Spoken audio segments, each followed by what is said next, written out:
hal yang saat ini kan lagi viral rame gitu antara Yoni Dores sebagai pencipta lagu dengan penyanyi Lesti Kejora. Mungkin tanggapannya dari Bapak seperti apa? Pertama sekali tentunya di era sekarang ini memang pemahaman tentang hak cipta di bidang lagu dan musik menjadi sesuatu yang marak dibicarakan di ruang-ruang publik. Tapi sebetulnya ini bukan hal yang baru, karena di Indonesia undang-undang tentang hak cipta itu sudah ada dari tahun 82, bahkan 87 juga diperbaharui, kemudian ada perubahan-perubahan, sampai perubahan yang terakhir itu Undang-Undang Nomor 28 tahun 2014.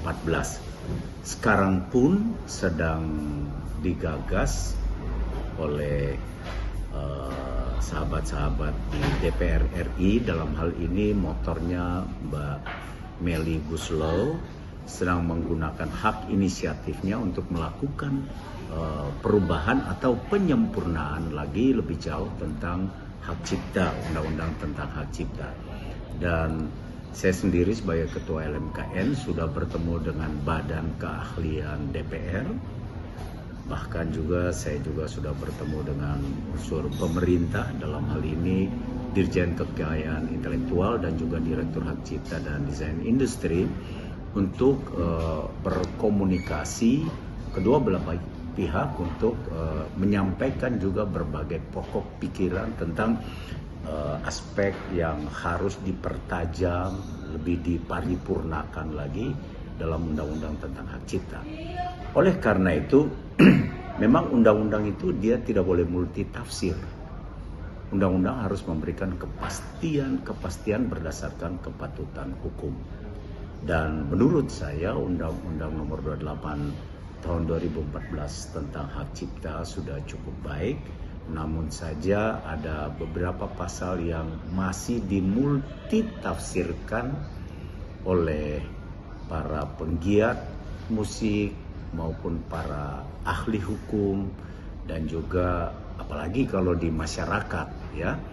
Nah, terkait dengan hal yang menyangkut bukan kasus ya, tapi sedang menghangat diperbincangkan di berbagai media tentang sahabat Yoni Dores yang menggugat Lesti Kejora terkait dengan pemanfaatan beberapa karya cipta lagunya yang katanya disiarkan di media-media sosial, di YouTube dan lain sebagainya, platform digital. Nah, hal ini perlu dilihat duduk permasalahannya. Saya sendiri belum mendapatkan banyak hal teknis ya tentang persoalan dimaksud. Oleh karena itu saya melihat dari kacamata makronya saja bahwa diamanatkan dalam undang-undang sebuah karya cipta lagu dan musik ketika mau digunakan oleh siapapun harus seizin pemilik hak cipta. Itu perintah, itu amanat dalam undang-undang. Karena tanpa sebuah karya cipta lagu, penyanyi mau nyanyi apa? Pemusik mau bermain musik apa? Apalagi produsen fonogram mau merekam apa? Jadi memang pemuliaan terhadap profesi seorang pencipta lagu memang dia menduduki proporsi yang paling utama di dalam perlindungan terhadap hak cipta ini. Undang-undangnya aja nama undang-undang hak cipta. Jadi sekali lagi adalah hak dari seorang pemilik hak cipta atau pencipta lagu untuk tentunya menjaga martabat daripada profesinya dan karya ciptanya. Nah, kita lihat dalam konteks ini, apakah si penyanyi ini sudah bermohon izin kepada pemilik hak cipta ketika lagu tersebut dia membawakannya di ruang publik secara komersial, gitu. Di situ duduk soalnya. Nah, saya belum tahu persis Bung Yoni Dores ini sekarang karya ciptanya itu dia daftarkan atau dia kuasakan ke lembaga manajemen kolektif yang mana. Dulu ada di KCI, Karya Cipta Indonesia. Saya pernah jadi ketua umum dari Karya Cipta Indonesia juga. Nah, dulu itu Bung Yoni Dores ada di KCI. Tapi beberapa tahun ke sini saya belum mengeceknya lagi apakah masih di KCI ataukah di LMK lainnya, yang LMK Hak Cipta ya. Ada Pelari Nusantara, ada LMK Rai, ada LMK untuk lagu-lagu tradisional, ada juga LMK untuk khusus hak cipta itu, ada juga WAMI dan lain sebagainya gitu, ada beberapa LMK. LMK itu dia mengurusi tentang hak mengumumkan. Kalau mechanical rights, hak menggandakan itu direct langsung kepada si pemilik hak ciptanya. Tapi kalau hak mengumumkan itu undang-undang di Indonesia mengatur bahwa hanya bisa mendapatkan hak ekonomi dari hak mengumumkan itu manakala si pemilik hak cipta mendaftarkan karyanya atau menguasakan karya-karyanya itu melalui lembaga manajemen kolektif.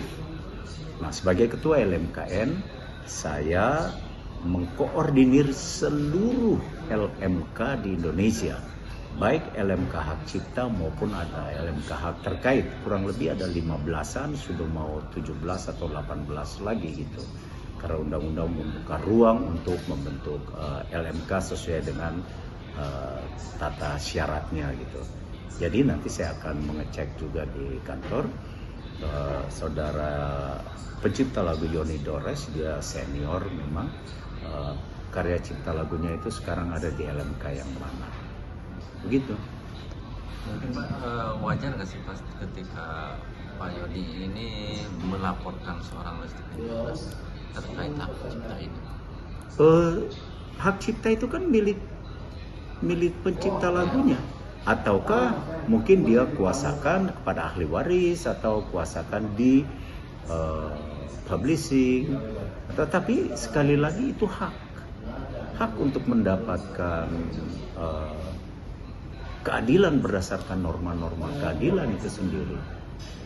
Cuma alangkah eloknya jika dikomunikasikan dulu oleh pihak pemilik hak cipta dengan pengguna untuk apakah misalnya dicapai musyawarah mufakat. Tapi saya mendengar ya dari berbagai sumber yang juga cukup terpercaya bahwa ternyata Bung Yoni Dores sudah mendatangi ke rumah, menurut informasi begitu, sudah coba menghubungi tapi mungkin belum terkonek, belum tersampaikan ya, yang paling tahu kan mereka berdua gitu. Tapi sebagai ketua LMKN saya mengimbau supaya kalaupun sudah masuk di ranah hukum pelaporan, kan masih ada ruang untuk mediasi, duduk bersama-sama secara kekeluargaan untuk mencari solusi-solusi yang paling bijak. Tapi saya mau tekankan di sini, menggunakan sebuah karya cipta lagu atau musik harus seizin pemilik hak ciptanya. Bisa saja pemilik hak cipta ini sudah menguasakan kepada LMK atau sudah kuasakan juga kepada penerbit musik atau publishing, sehingga wajar harus seizin, harus minta kulonungun lah gitu. Begitu. Pak, ketika seorang pencipta lagu atau publishing atau hal yang lainnya, ketika sudah didaftarkan ke LMKN ini, apa? Didaftarkan di LMK. Iya, di LMK. Lalu LMK itu terhimpun dalam hal kegiatan collecting, kemudian pengelolaannya dan pendistribusiannya semua harus satu pintu di LMKN gitu. Tapi yang pegang kuasa itu masing-masing LMK gitu. Tapi apakah ketika yang sudah terdaftar di LMK ini, iya, ketika ada artis lain atau penyanyi lain lah, katakanlah penyanyi Iya. lain gitu ya, yang Iya. ingin menyanyikan sebuah karya yang sudah terdaftar di LMK ini, apakah harus izin kemana itu Pak? Menyanyi untuk apa? Ketika Menyanyi konser, untuk kepentingan komersial. ya, Kalau menyanyi di panggung-panggung hiburan, ada undangan atau ada show, ya cukup menghubungi LMK secara komersial. Kalau dia menyanyi itu untuk live event yang komersial, itu penyelenggaranya itu menghubungi LMKN yang menghimpun LMK ini untuk dimintakan izinnya. Saya di kantor itu selalu mengeluarkan surat perjanjian lisensi penggunaan karya cipta lagu dan musik, dan nggak susah, cukup masuk di website kami, diisi aja kami mau menyanyikan lagu ABCD, dia bayarkan sesuai ketentuan. Kalau di live event, kalau pertunjukan itu 2% dari tiket yang terjual. Kalau pertunjukannya komersial.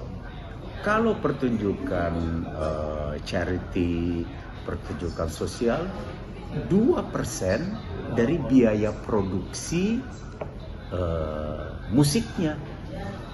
Jadi biaya panggung, sewa organ atau sewa musik, sewa lighting, itu aja. Dan di situ dia menyanyi 10 lagu, 20 lagu, berapa lagu pun ada, bukan hitungan per lagunya. 2% dari biaya produksi atau 2% dari tiket yang terjual. Itu ketentuan yang diatur dengan sistem tarif peraturan Menteri Hukum dan HAM. Begitu. Jadi ketentuan itu ada. Dan sudah sejak tahun berapa dia berlaku. Jadi kan sulit. Cuma yang jadi soal itu ada kehendak baik enggak dari para pengguna komersial. Juga kewajiban moral juga kepada penyanyi. Kalau membawakan lagu, mbok ya disebutkan lagu ini, saya menyanyikan lagu ini ciptaan dari seseorang gitu, sebutkan nama atau ditulis. Masa kita dapat rezeki dari lagu si pencipta lagu itu, tapi kita menyebutkan nama, menulis nama aja malas. Gak boleh itu. Secara moral itu salah. Secara moral. Apalagi secara hitungan komersial. Karena sebuah lagu itu kan ada pemiliknya. No song, no music business. Tidak ada lagu, gak ada bisnis musik. Si penyanyi mau nyanyi apa? Diem aja kalau gitu. Kalau mau pakai lagu, izin dong. Dan mendapatkan izin nggak susah. Kalau untuk live event tadi itu.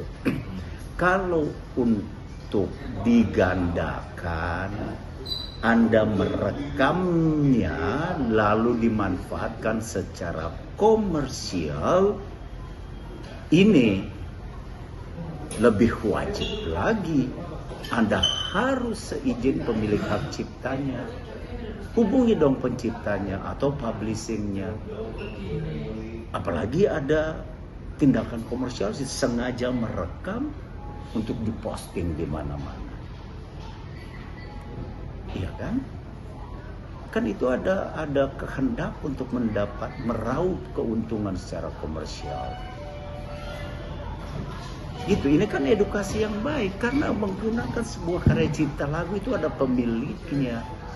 Pemiliknya itu sudah kuasakan ke LMK atau sudah kuasakan ke untuk performing rights-nya lewat LMK, ataukah dia sudah kuasakan kepada publishing. Nah, itu ada mechanical rights di situ, penggandaan atau memperbanyak dan lain sebagainya. Sebetulnya mudah aja. Kalau menggunakan lagu secara komersial harus izin para pemilik hak ciptanya. Di situ kata kunci. Gitu. Tapi ketika Ya. ada sebuah event pertunjukan, Kenapa? ya ketika ada suatu event pertunjukan, Iya. kan kadang-kadang si penyanyi itu nggak tahu ketika dari reaksi penonton itu, padahal di daftar itunya nggak ada ketika dorongan Iya, dari penonton. di pertunjukan. Ya, Di pertunjukan itu boleh nyanyi lagu apa saja, apalagi kalau penonton minta. Ya. Masa Anda mesti cari dulu pencipta lagunya? Kan di situ dikatakan, undang-undang juga bilang, gunakan saja lagu itu, baru event organizer-nya, penyelenggaranya menghubungi LMK, bayar royalti di sana. Tapi kalau itu tidak dilakukan, ya pelanggaran. Iya kan? Anda mendapatkan rezeki dari sebuah karya cipta seseorang. Anda dapat honor sekian banyak. Masa pencipta lagunya nggak dapat? Keliru itu. Yang punya lagu itu kan, karena dia punya lagu yang bagus, Anda menyanyi, Anda dapat rezeki. Penyelenggaranya juga mendapatkan rezeki karena mengkoordinasikan lagu-lagu itu. Wajib hukumnya harus seizin pemilik hak cipta. Gitu. Tapi nanti kita lihat dalam konteks Listi menyanyikan lagunya Pak Yoni Dores ini di mana kesinambungannya gitu.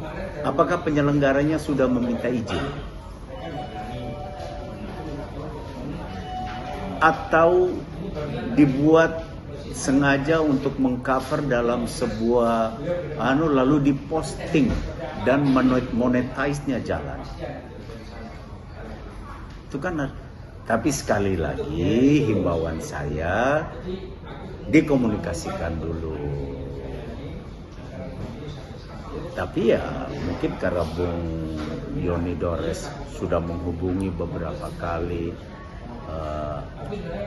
belum diberikan konfirmasi, belum ditanggapi, ya tentunya hak dari pencipta lagu.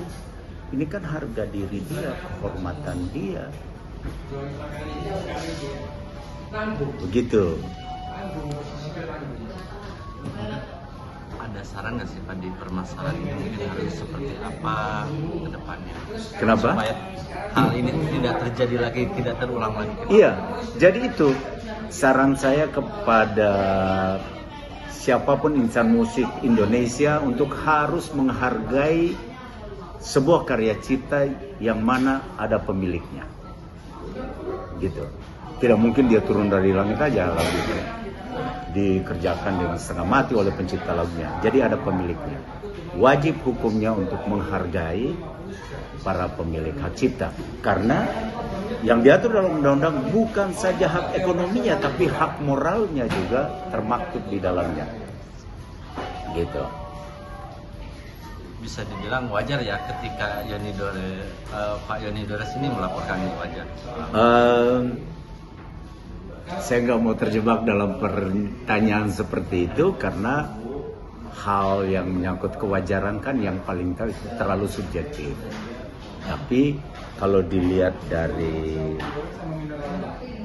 kenapa hal ini sampai masuk ke ranah hukum, mungkin ada kekecewaan yang cukup dalam, cukup mendasar dari si pemilik hak cipta di situ. Tapi saya mengenal juga Bung Yoni Dores secara pribadi. Bung Yoni itu orangnya baik.